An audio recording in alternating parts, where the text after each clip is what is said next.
waaw léegi parce que nekkoon assemblée d'accord naa nga def àll ba ngay d'accord ne les budgets ont été réformés. voilà ce qui était comme on le calculait au temps de Senghor de Diouf ce n'est plus le même calcul. c'est ça. loolu na Moustapha attends rek Moustapha a été franc Moustapha Ba c'est l'un des meilleurs kenn du ko dette bi ngay fay. no xaaral rek il a dit effectivement. waaw sanu moo amee kàddu. waaw il a dit effectivement ça se calculait comme ça avant. mais avec les réformes de l'UEMOA ce calcul là est dépassé. mais moom daf ko jëre dugal ko nee na pour information. et comme c'est à base d'information on lui a dit donc comme c'est à guise d'information c'est pour payer. génn ko ci budget bi mu def di 500 c'est le débat actuel même. les économistes ñu ngi koy wax. moom démb à l'Assemblée il a pris 30 minutes pour expliquer gars yi ni ko li ngay wax du noonu. mais moom il d'accord c'est l'ancien calcul. mais pour que le budget soit sincère il faut qu'il mette ça comme information. mais même boo ko def pour information cela veut dire que ça c'est le budget du Sénégal le budget ñoom d'après les économistes c'est pas ça mais dafa am loo waxul. mais dans la loi bokk ci c'est détaillé. dañ la ne 7000 milliards don. waaw don boobu nag moo tax gars yi ñu bokk ci. waaw xam nga don boobu rek moo tax on dit la même chose. c'est un rajout on dit la même chose mais xam nga la même chose. le budget c'est une prévision war a génne ci budget bi ñuy le communiquer. budget c'est une prévision mais parce que ñu déglu Sanu s'il vous plaît le budget est une prévision en recette en dépense. mais lenn nga fàtte wax que le budget est adossé à une déclaration de risque budgétaire. lii mun na nekk. ñun day dem Dakar bu ñu amee oto. ak day dem Dakar bu ñuy dox. xam nga ñaar yëpp da nga koy calculer waat. ñoom c'est des technocrates c'est des techniciens. seen xam-xam mooy fu ñu jëlee xaalis. nii lañ ko war a dépenser. les budgets c'est des budgets programmes. attention c'est des budgets programmes. ci ñi ko njëkk a tabax ci laa bokk. ah d'accord donc yow da nga neex a wax. au niveau du ministère. mais dans ce budget programme le premier indicateur de performance yow fi nga dëkk la. est-ce que nit ñaa ngi lekk. est-ce que nit ñaa ngi naan est-ce que nit ñaa ngi faju est-ce que sa dëkkandoo yi tey bu ñuy def secours di ko maye 100 personnes moo rang tey ñaata personnes ñooy rang. est-ce que yelwaan bi ci mbedd bi def na nga est-ce que dund bi dafa yokk waaw est-ce que nit ñaa ngi faju difficile est-ce que nit ñaa ngi jàng difficile indicateur yooyu moo gën a fiable fii or bi jóge fii gaz bi jóge noonu est-ce que dañoo ndóol wala ndóoluñu insécurité est-ce que yow ñeme nga dox ci mbedd mi yor sa téléphone nii di dox mais waxuñu sécurité par rapport ak ay événements ñu indi ay oto yu mel noonu sécurité ça ne se mesure pas par rapport ay répression yu mel noonu sécurité mooy est-ce que man ñeme naa den sama téléphone guddi di dox ci mbedd mi wala sama jabar yor saak di dox loolu xam nga amul kenn ñeme ko kenn xalaatu ko donc tey ñu gis ne le budget par rapport au programme on a échoué xam nga ñu échoué tu prends l'agriculture c'est des budgets programmes tey boo doon craquer tey ce qui est investi dans l'agriculture boo demee ministère de l'agriculture doo ko fekk boo demee ministère de jeunesse tu verras un programme bu Pape Ndour boobu. Pape Malick Ndour di gérer Prodac. Prodac est un projet agricole. si keroog assemblée gars yi wax nañ ko. qui dépend du ministère de l'agriculture mais ministère de l'agriculture xamu ci dara. logé au ministère de la jeunesse. ministère de la jeunesse. la tutelle administrative c'est le non tutelle même pas administrative. ñaar yëpp financière et tout. non ministre de l'agriculture xam nga ñoom xam nga nag champ bi ñu koy wax plaidoyer à l'assemblée. à l'assemblée oui seet naa la. c'est-à-dire même les gens de l'agriculture xam nga nag lu ñu am chance bi ñu am. da nga gis Mansour. kon léegi yow lu tax mu nekk ministère de la jeunesse. même si côté xam nga emploi même si côté emploi aussi emploi yu mel noonu day am aussi. ministère du travail. ministère de la fonction publique. ministère de l'entrepreneuriat. xaaral rek l'unité de coordination fan la dépendre. non amul unité de coordination c'est des budgets programmes. waaw tey man en tant que parlementaire j'évalue les politiques publiques. Le programme ne veut pas dire qu'on n'a pas une unité de coordination. non le problème de l'unité de coordination c'est le premier ministre qui coordonne l'action gouvernementale. non sur le plan programme non xaaral na ma wax la ma leen xam ne. non damay déglu ma wax la loolu moom moi je suis léegi dama lay wax ne la tey UCG dafa bokk ci benn programme. musiba la. non.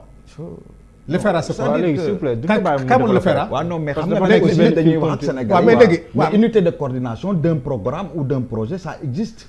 mais waxuma ne non attends l'approche programme c'est ça qu'on appelle le CDSMT fa la jógee ko non xam nga vous allez dans un ministère vous avez plusieurs vous avez le programme par exemple enfance au ministère de la famille vous avez la case des tout-petits qui a une directrice générale vous avez la direction de protection vous avez telle direction etc.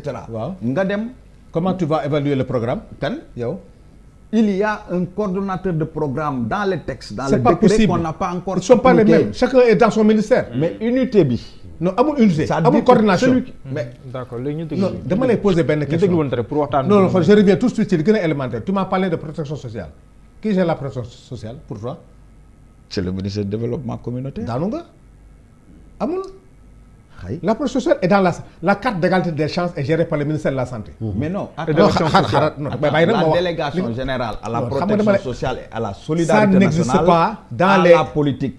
non amul maintenant l'erreur du Sénégal problème bi ñu am. on a trop de structures qui s'occupent d'une même chose.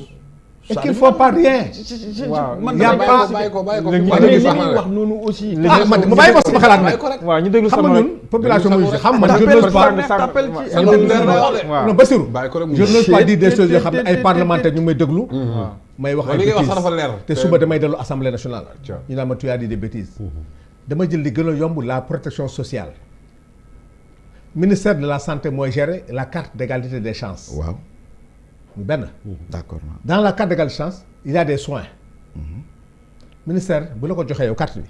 tout ce qui est soins mën na ko contrôler mais dans la carte d'égalité des chances il y a le transport. l'accès yoonam nekku ci. ki la ko jox. boo demee tey car ba. mënu caa dugg. boo demee dugg ça dépend pas de moi. moi parlementaire quand je prends la carte d'égalité des chances je vais voir le ministre de la santé ma ne ko attention les handicapés là. ils ont du mal à avoir accès au bus au Tata. Ça dépend pas de moi. ministère va voir le ministre du transport. nga dem ministre du transport ne la c'est les autres qui dangam. le programme est transversal. le transport est programme. Maintenant moi dans la loi d'orientation sociale il est bien dit que 15% des emplois est réservé aux handicapés qui s'en occupe. le ministre du travail xamu ko. ah ministère du travail. non kan ma ko war a yor. en principe moom ah mais c'est pour te dire que on a fait. des ministères pour régler des problèmes politiques. Mais qui ne dans le cadre de la coordination dans le cadre de la cohérence programmatique bokkul. La femme là qui est responsable COJER. Thérèse Faye elle vient à l'Assemblée nationale. On lui parle de route. On lui parle de forage. Ministère da koy gérer. Parce qu'elle a le développement communautaire et l'équité territoriale. Alors que c'est le ministère du transport qui doit gérer ça. Non, c'est le ministère de l'élevage on lui parle non dama lay wax cohérence. On a des budgets programmes. boo ma dégloo néew ma la war ko def. moi parlementaire je l'ai dit au ministre ma ne ko je dois évaluer. parce que dans le cadre parce que xam la protection mënul am. on n'a pas encore trouvé le financement. la protection sociale. les artisans ils en font partie. bien sûr. Comment tu règles le problème de la protection sociale des artisans fu ñu ko bind fan amul. L'inclusion là dont tu parles les handicapés il y a l'article 29 et 30 il y a l'article 47 qui font pas de la loi d'orientation mais foo dem xam nga fu ñu mujjee. affaires étrangères. comment ça. parce que ñoo yor la ratification pour mun ko génne on a signé la loi mais l'Assemblée ne l'a pas ratifié et que ñun ñu ngi wax protection sociale donc inclusion amatul c'est-à-dire il y a tellement d'incohérence parce que ministère bu ne xamul il a fallu nga wax moi le ministre de la culture est venu ma ne ko est-ce que xam nga yaa bloqué que la ratification de Barke mu ne man ma ne ko waaw il a vérifié elle a dit oui c'est vrai mu jël na ko jox ko affaires étrangères ñoom ñu ngi koy door a xam c'est-à-dire malheureusement on a créé des ministères kenn xamul ku war a gérer lii te koo dem on met de l'action sociale Sénégal protection xam nga fi am action sociale dara am inondation ministre de la santé ñëw ñu indi ceeb mel dul ça c'est pas de la protection sociale. c'est une action. c'est une action sociale. c'est de l'assistanat même. Assistanat maintenant on doit venir vers la protection sociale mais pour en venir il faut trouver le financement de cette protection sociale. On dit que la LONASE bénéficie ko moom de la nation. Le fonds de souverain c'est pour les générations à venir c'est 15%. Pourquoi on n'en prend pas? La fondation des premières dames fu jël xaalis bi il faut tout cet argent là nga jël craquer ko def ko un département au niveau du ministère des finances ñoom ñu gérer la protection sociale parce que boo ko éparpillé ci ministère yi. waaw ministère de la santé suba day am un programme mu ne attends dama ciy jël. def ko feneen. nous quand on a voulu craquer partout où il y a la protection sociale mais doo ko gis parce que ministre da nga koy wax ne ko attention il faut augmenter le budget de l'agriculture mu ne non c'est vrai mais boo demee del ministère y a un programme boo xam ne ci ñoom la bokk il va décider 4 ministères yoo xam ne il y a des financements dans le programme et au niveau de l'agriculture au niveau du ministre de la jeunesse il emprunte tellement d'argent yoo xam ne yeneen département ministères yi ñoo ko war a gérer mais ministre bi tey il prend cet argent di def ay financement pour l'agriculture pour leneen alors que loolu yëpp c'est pas remboursé parce que moom moo koy joxe c'est l'argent de l'État tu le finances les gens ne remboursent pas au moment où le projet Agri Jeunes dépend du ministère de l'Agriculture. Tu as vu cette incohérence? Agri Jeunes tu as vu? Mais c'est une incohérence dans l'architecture gouvernementale qui fait que actuellement tous les projets ont échoué. Tu prends le BRT. Tu prends le TER ñëpp naan neex na rafet na mais au moment daaw le TER devait à la Sénélec 500 millions de moins. Cette année on a demandé ministre ne woy fay nañ ko mais attention fay nañ ko comment on amène des bus BRT. Les bus c'est électrique mais l'énergie coûte très cher au Sénégal. Mais les bus électriques lan ma ko kii le Sénégal va faire des engagements jël ay engagements on va tuer Dakar Dem Dikk parce que Dakar Dem Dikk c'est un problème de trajet. Et même les Tata hein. Même les Tata. Maintenant on va sécuriser le BRT. Le bus de Dakar Dem Dikk bu war a jógee Jëppal dem Palais il va faire 2 heures de temps. 13. buy ñëwaat du am passager c'est la société Dem Dikk. va s'effondrer comme boo ne en faillite gars yi mere la. mais c'est l'État qui paye les salaires depuis combien de mois parce que ne fait plus de recettes. avec une subvention de. non subvention bi am na. mais non pour dama lay confirmer. donc amul autonomie actuellement. amatul autonomie la RTS. est au rouge le Soleil est au rouge la Sonefète est au rouge Dakar Dem Dikk la Poste a fait faillite. waaw Poste moom léegi loolu yëpp nag c'est des incidents dans le budget. Ah oui Poste yàgg na si non Poste fi mu nekk nii. waaw c'est l'État qui paye. Maintenant on veut envoyer plus de combien d'argent ñu dem. am na ñoo xam ne tey boo liggéeyee mois bi di nga toog 2 mois doo liggéey parce que awa ma ko jëm. personnel bi ñu am attanuñ ko. on doit de l'argent yow ñu fa déggoon seen xaalis les gens qui avaient mis leur argent là-bas mënuñ ko jot da ngay ñëw am nga fa 1 million. bon jàpp 300 000 yi dans 6 mois tu reviens donc seen xaalis seen fa nekk. non mais léegi mënuñ ko fermer on est en train de voir comment maintenant quand l'État dans le budget dont il parle quand l'État doit sauver toutes ces entreprises là musiba la li ma waxul dans le budget il y a des risques budgétaires liés aux élections te l'État ça a montré que ne durant toutes ces années là l'économie est au ralenti te élections yi jëm janvier février mars mais risque d'avoir des problèmes donc le budget risque d'avoir de sérieux problèmes et c'est le ministère qui nous dit attention voilà le document si vous voulez que le budget soit sauvé facteurs yi lay wax il faut que toutes ces entreprises là l'État injecte encore de l'argent pour que ñooñu jëm il faut jëm le tourisme là est mort yàgg na d'accord xam nga li muy wax yëpp c'est que en vérité le ministère des finances kenn amuleen wax ils ont pu mobiliser la douane gars yi ils ont casqué la relance ils sont en train de faire de la distribution comment tu peux faire de la distribution alors que tu n'as pas de richesse il n'y a pas d'industrie au Sénégal. Il y a même eu des changements au niveau de la douane. Hein. La douane. Finalement qu'est-ce qui marche là? Qu'est-ce qui marche? Qu'est-ce qui marche? Parce que yi nga wax noonu yëpp. Non, ce qui marche c'est les recettes. Pour ceux qui nous écoutent. ngir yàlla. Attends rek. C'est sur les questions de protection sociale nga xam ne dama koy jàngale. voilà bàyyi sonu daaneel. non sonu léegi boo daaneel ma jox ko mu préciser ma def ci baax. xam nga bëgg naa ci préciser. waaw d'accord léegi bàyyi sonu bu daaneel. protection sociale mënuñu ko wax Sénégal. après protection sociale da ngay am référence. amagul Sénégal. action ministère de la santé et de l'action sociale moo fi am. yooyu moom dañ ciy d'accord. la protection sociale c'est un revenu minimum. d'accord bu nit war a am. di ko dundee. d'accord wala bu feebaree faju wala mu am inclusion. je te dis que ne premier aspect mooy la carte d'égalité des chances les handicapés boo jëlee l'article 29-30 15% réservé aux handicapés amul y a des décrets d'application qui ne sont pas encore sortis. tu as vu. Donc la loi d'orientation sociale les décrets ne sont pas sortis. comme nooy waxee protection sociale. d'accord les Bassirou préciser. xam nga pour ñu comprendre. waaw su ñuy wax protection sociale. waaw dafay doon mécanisme yoo xam ne. dañ ko teg pour que. situation de catastrophe. wala situation boo amoon amatoo ko nga perte sa emploi. wala nga et cetera. wala nga nekk en situation de handicap. dal la yu mel noonu bu amee. wala inondation am.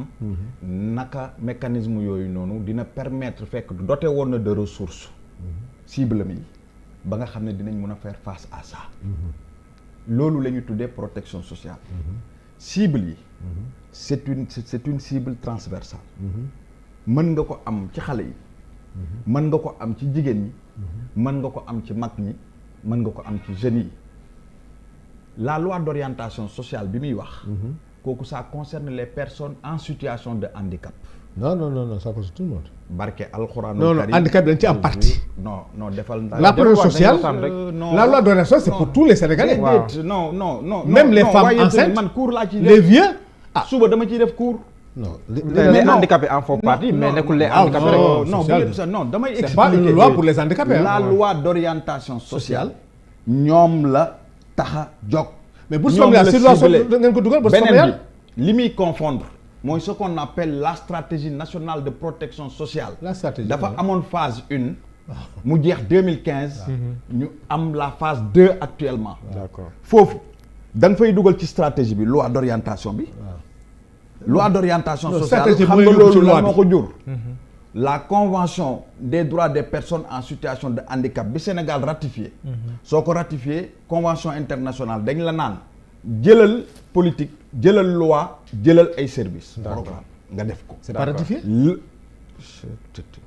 on a la loi d'orientation sociale avec des décrets d'application. gis nga carte d'égalité des chances. non c'est important. xam nga aussi nit ñi dañuy déglu. waaw moo tax ma mel nga préciser. carte d'égalité des chances. c'est pour les personnes en situation de handicap exclusivement. nous sommes à 70 000 je crois quelque chose comme ça. yoo xam ne ñoom ñoo ko am. qui leur permettent de se soigner, de bénéficier de la bourse de sécurité même familiale, de accès, parce que handicap bi dafa am la question de l'accès. C'est-à-dire que donc boo xoolee au service de base, aux services sociaux de base. Voilà, les services sociaux de base. xoolal na handicapé am nañ ko. nga jël les enfants, la gratuité des soins de moins de 5 ans. dafay bokk ci suñu politique. la CMU. globalement daf ciy bokk le plan Sésame daf ciy bokk. les bourses de sécurité familiale. daf ci bokk mais la tutelle de la SNPE SNPS excusez-moi stratégie nationale de protection sociale qui existe qui est là stratégie boobu ministère bi yor développement communautaire équité territoriale et cetera ku joxe carte d'égalité des chances comprendre on ne se comprend pas. ministère de la santé vous comprenez yow da nga koy jàngale moom da koy pratiquer. non mais man da koy pratiquer je suis dans ça. d'accord mais carte d'égalité la précision elle est claire. waaw léegi ñu bàyyi stratégie transversalité bi ma la wax boo déggoo ma ne la cible yi. waaw mais stratégie bi day nekk ci tutelu administrative loolu moo tax ñu wax la délégation générale à la protection sociale et à la solidarité nationale. délégation boobu moom léegi nag li muy wax fenn laa d'accord ak moom. mooy que ne cible yi bokkuñu même ministère. mais moom dafa war a am un droit de regard de contrôle parce que mooy coordonner la SNPS. d'accord la délégation générale à la protection sociale. d'accord mais maintenant le risque li ñuy am. mooy les ministères vont résister. parce que ku ci nekk y a le cloisonnement ça c'est-à-dire que loolu man ci laay nekk nii di ci liggéey. dafay am cloisonnement du théorie. parce que dafay am cloisonnement. ministère diw du faale kee. kële du faale kee. d'accord naa pour la rationalisation des structures. pour aller vers plus de cohérence gouvernementale ne permet pas de faire mais d'efficience. sur les perspectives économiques loi d'orientation sociale je le répète c'est exclusivement pour les personnes en situation de handicap. bourse familiale bokk ci loi d'orientation sociale déedéet non léegi s'il vous plaît d'accord Pa Moussa d'abord. non waaw d'accord Pa Moussa loolu moom du ma ci d'accord ak yow. waaw léegi demal nga laajte ku la neex. donc loi d'orientation c'est pour moi les handicapés. pour les personnes en situation de handicap. il y a les Pa Moussa de 2010 exactement. mais et les décrets une loi bu mu mën ci doon. dëgg wax rek. dafay am spécifique. portée générale Portée générale. loi bu mu mën ci doon. mais dafa loolu c'est spécifique. c'est c'est-à-dire une loi convention yi spécifique. effectivement mën na am ñu muy kii. li nga wax c'est-à-dire vous dites. waaye Pa Moussa foofu moom mënoo ma fa doon. waaw léegi d'accord léegi dégg li ma na la wax nii. les Pa Moussa loi d'orientation sociale. c'est pour les personnes xam nga en notion situation de handicap. xam nga lan mooy problème am. non c'est-à-dire la notion d'handicap c'est quoi. yéen ñaar yéen a bokk li ngeen di léegi wax. xam nga yàlla la notion de handicap. attention yaa ngi dugg ci débat boo xam ne nag nañ ci dem. non boo nee c'est pour les handicapés attention c'est pas pour les handicapés. handicap xam nga il faut même pas les moo tax attention Voilà, stigmatisé. moo tax ma ne en situation d'handicap attention léegi s'il vous plaît ñu qui considère-t-on comme handicap en situation d'handicap. waaw léegi mais déglu voilà les Pa Moussa ñu dem xoolal si mais non léegi ñu dellu si budget cette bi mais léegi loi-là c'est pour les personnes en situation de léegi c'est clair mais c'est la notion d'handicap Pa Moussa que tu n'as pas pu définir. laa la gën a soxla xam nga da nga bëgg ma définir la ko. non xam nga mais mun na ko def s'il vous plaît ñu avancé s'il vous plaît waaw non Pape xoolal dafa am amalgame yoo xam ne. waaw mais leeral nga non defal. mais yow leeral nga nit du nekk. mais lu ko leer nañ. mais déglu na la nga leeral confusion bi am na ko ciy jàppale. mais na ma lu ko jàppalewul d'orientation sociale c'est pas la SNPS encore une fois. kenn waxul mais ça fait partie des éléments de la SNPS. mais ça fait pas des éléments mais destiné aux personnes en situation de handicap. non d'accord j'ai pas dit le contraire dama la qui est en situation d'handicap mën na doon man tey mën na doon suba keneen mën na doon c'est-à-dire mais ñi ko nekk la.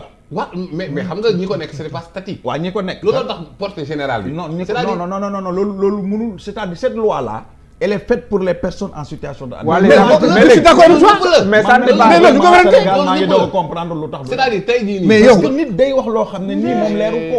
mais yow mais non je vous jure mais que la loi d'orientation sociale c'est mais c'est exclusivement pour les personnes en situation de mais qui a dit le contraire mais qui a dit le contraire loo ma wax léegi. moo tax non dama ne qui est Kébé déglu kan lañu considéré comme en situation d'handicap léegi li ñu déglu Pa Moussa mais loolu mooy débat bi mais c'est pas que j'ai pas dit que c'est pour les personnes en situation d'handicap mais qui est en situation d'handicap. waaw d'accord léegi ñu dem si Pa Moussa. deux dans la protection quand même sociale c'est ça le débat parce que la loi d'orientation là mënu dem sans la protection sociale de la sécurité parce que c'est la protection sociale qui les prend en charge. yow dans la protection sociale. waaw man yow. ñun bokk nañ ci. parce que on bénéficie. tout le monde du fonds de retraite national. D'autres bénéficient de l'IPRES, etc. Le travailleur qui cotise les cotisations sociales daf lay permettre soo retraité nga am loo dundee. mais ki liggéeyul maladie assurance maladie et cetera. les artisans. les Pa Moussa Lamine Ndiaye bi ñuy wax la l'artiste là. Pa Moussa demal s'il te plaît. la loi c'est-à-dire la protection sociale day jël en compte la loi d'orientation. par rapport ak le bilan. parce que c'est avec le financement de la protection sociale. mais léegi honorable la loi d'orientation c'est pour les personnes en situation d'handicap. loolu kenn war mais ñooñu seen financement. waaw mu ngi jóge ci la protection sociale qui n'est pas encore bien définie. xamuñu ku koy gérer. xamuñu son financement. on est en train avec le BIT. de chercher le financement de la protection sociale. La loi d'orientation mënul nekk effectif tant que on n'a pas encore les financements. moo tax ki am carte d'égalité des chances mënul am accès aux besoins primaires. merci beaucoup honorable. les incohérences bëri nañu. incohérences yi mais li ngay waxee d'accord naa ko yow. merci beaucoup